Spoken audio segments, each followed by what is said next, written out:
You know, if you have a relationship with God, a true one, you should have inner peace.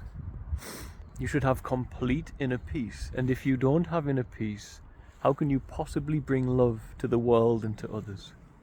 How can you bring inner peace to another if you yourself don't hold it, if you yourself can't feel it? Most who have a relationship with God are still medicating to find peace. Prescription medications, drugs, alcohol, food, television. They have a relationship in the mind with God, but the inner peace isn't there, so the consciousness hasn't shifted. The rebirth hasn't fully solidified. And many will say, but I've tried to find inner peace and I can't. And the answer is in the question. I have tried. Who has?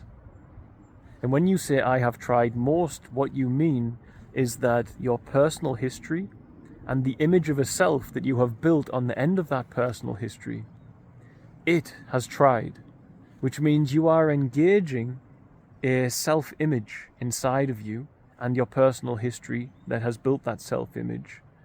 You are engaging that structure in your mind to try and find inner peace.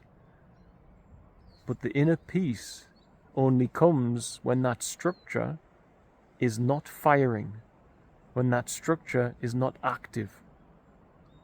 And therefore, the one looking for inner peace is the one getting in the way. The one who has been trying and searching for it is the one getting in the way.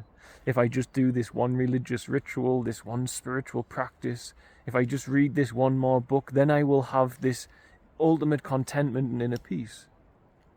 Always engaging this structure of a self, of a personal self, and trying to attain it at some point in the future, when inner peace is gifted through grace here and now, and therefore requires no pursuit.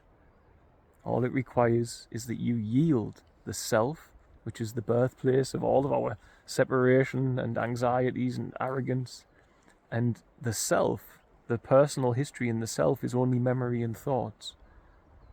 And therefore, when you engage a structure of who you are based in thought to try and find inner peace, you engage the very noise that takes away your inner peace, that misleads the soul awareness that you are into anything but peace.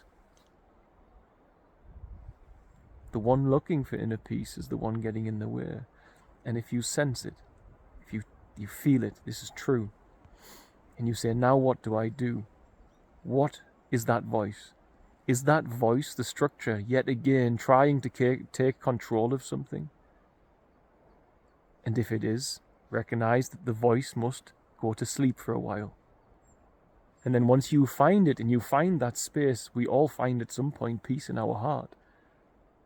Be certain that that voice that says, now what do I do, doesn't come in and says, now how do I keep it? Because inner peace is truth. And truth, as Krishnamurti said, is a pathless land. And therefore you can't keep it, you can't hold it. Because if you try to hold that inner peace, if you try to make control over the inner peace with the holding of a structure in the mind, then you will lose it. Because you engage that which is in competition to the inner peace to begin with. You cannot hold it once you find it. Don't try to control it once you find it. And don't try to attain it. Faith, surrender, yielding. To look out at this moment, without a personal history interfering with it, is the birth of absolute peace and contentment. God bless, guys. Be well.